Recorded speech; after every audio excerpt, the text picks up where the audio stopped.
So I am here in San Diego's Balboa Park to take a look at some of the landscape of early 20th century boosterism in Southern California. We know from Phoebe Kropp that Anglo boosters in San Diego in 19-teens used Balboa Park as a way to promote the city, to promote a set of ideas about California that they hoped would help the city grow and that would cement their position in the region.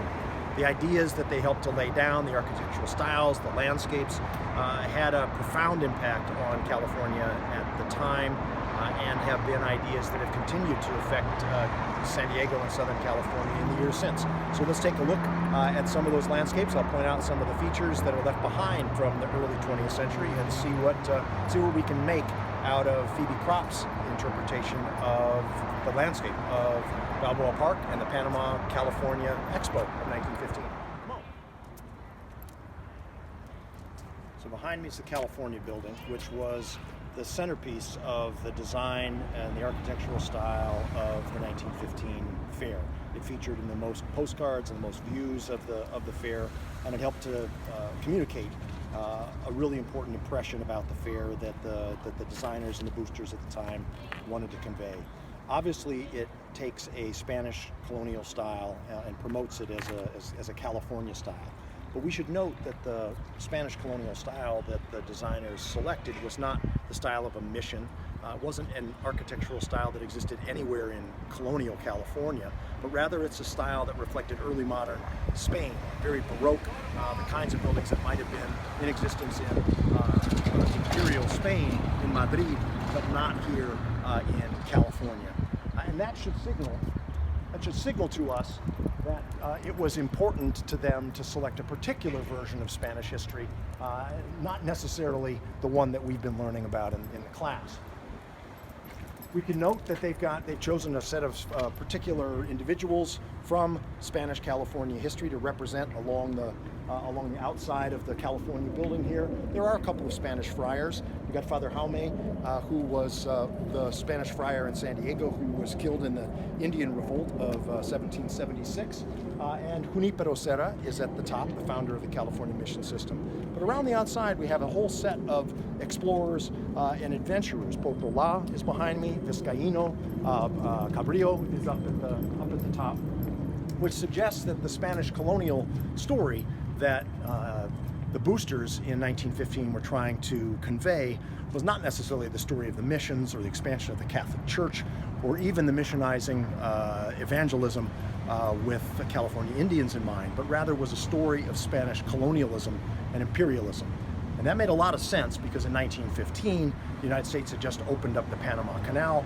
This was an expo which was designed to celebrate that project, which was part of America's own imperial project in the taking of colonies, becoming an empire in the early part of the 20th century.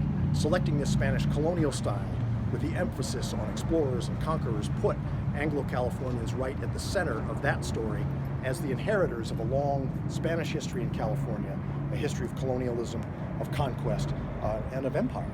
So that's number one, but there's other uses of history that we can find here in the park, and let's take a look at some of those too. So I'm here in the plaza, which is the very center of Balboa Park, and in a place that was the very center of the 1915 fair. From here we can see two other elements of the use of history in 1915 and the ways that supported an agenda of the fair creators. The first is kind of ironic, but it's the way that the adoption of this Spanish colonial style in architecture and landscape set off the modernity and the modern technology and progress that the fair boosters hope to illustrate about their city and through which they hope to draw people to San Diego. Over here on the plaza there are automobiles today, but in 1915 there would have been the electric cars, the electriques, which were these novelty vehicles that were part of the 1915 fair. The fair was super well lit with all kinds of electric lights strung in the air. In fact, in 1915, in January, when they opened the fair, Woodrow Wilson flipped a switch in Washington, D.C., and the lights came on in San Diego. In addition to that, we can see over here is the organ pavilion, which was donated as part of the fair by John Spreckles, who was a major benefactor of the city and a philanthropist and a capitalist in 1915. And this was the largest outdoor organ anywhere in the world at the time, and it was electric, and that mattered a lot to the fair promoters. And there were all sorts of other exhibits in halls that were devoted to the uses of electricity as part of making farms more modern, of running machinery in factories. And so there was a great emphasis on progress and on showing how San Diego was a fully modern city. And the choice of the Spanish colonial architecture helped to set off progress and just how far we had come. Another use of the Spanish colonial style was the way that it selected a particular version of California's past that emphasized the role and contributions of some and the meaning of those contributions and the way that it wrote others out of the story. Asian Californians were written out of the story of Spanish colonial, the Spanish colonial story of California. So too were Mexican Californians, who feature very little in the landscape of the fair. Take note that it is an emphasis on Spanish colonial history, not the land grant ranchos, not Mexican colonial history. It's Spanish figures that are celebrated here. And of course, California Indians are also almost completely absent from the landscape of the fair. And they were written out of this story almost completely. There are a handful of places in the park where the story of California Indians makes even any appearance. One of those is here, and we can see this emblem above the arch.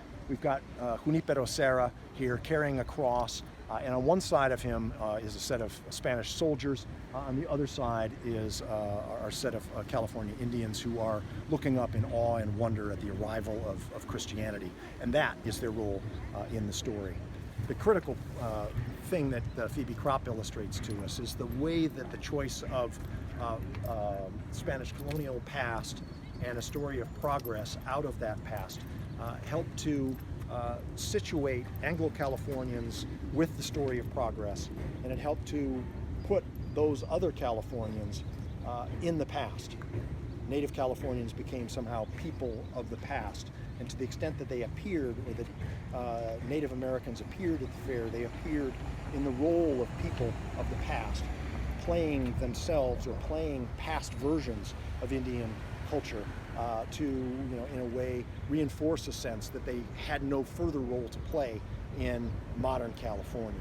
So history had its uses here to both set off a sense of progress, and in setting off that sense of progress, to identify those Californians, particularly Anglo-Californians, who were people of the present and the future, and those who would be the people of the past, who for some reason had no further role, no significant role to play in the history of modern California. So the last theme I want to touch on is the emphasis of the 1915 fair on the good life, and the use of this romantic Spanish version of the past to emphasize how pleasurable, how leisurely, how abundant could be the lifestyle that a person could live in San Diego. So this was behind me, the Botanic Garden, and inside there fairgoers could look and see all of the extraordinary plants, exotic plants that were growing from all over the world. They could look at the landscaping, at palm trees from all across the world, which were really the feature and symbol of the all-weather climate of San Diego and of Southern California, so that people could come here and they could escape the hardship of farm life, they could escape the hardship of winter, the hardship and stress of life in the industrialized cities and society of the East, and they could come to this place, this dreamlike paradise, where they could live a life of luxury, of affluence, of wealth, of pleasure. And that was a dream that was prominent then, and which attracted people to California at that time in the early 20th century, and it's a dream which has continued to attract people to California in the 21st. But we should note that that was a dream in 1915 that was framed out to attract particular kinds of people to California. It was not an inclusive California dream, but an exclusive one. And so here we are at Balboa Park, and the uses of history to promote a particular vision of California, a powerful vision of California that continues to influence what people think about California today, one which is bound up with our past of exclusion and the exercise of power. But here we are, the 1915 Panama California Expo, Balboa Park, San Diego, California. And there's one last lesson that I think is important to learn about public parks, public space, and about the ideals that might be drawn into them by the people who design them. That's that the meaning of public spaces also reflect the people who use them. And Balboa Park may have been drawn up with an exclusive vision of California and what it meant to be in Southern California or California.